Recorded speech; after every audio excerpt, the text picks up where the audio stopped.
Welcome! In front of me I have Xiaomi Redmi Watch 3 and I'm gonna show you how to unpair this watch from the Android phone. First, we need to open the Mi Fitness application on the phone that is paired with our watch. Once you open the application, you should see the health page. Now tap on the device icon to open the device page, and on this page you should see your Redmi Watch 3. Now scroll down, find the unpair button and tap on it. Here tap on continue and wait.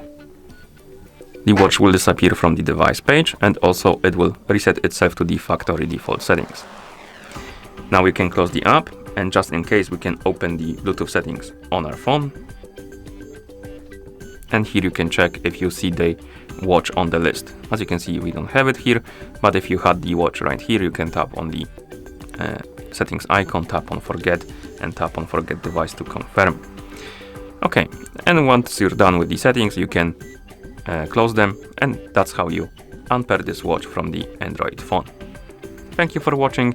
If you found this video helpful, please consider subscribing to our channel and leaving the like on the video.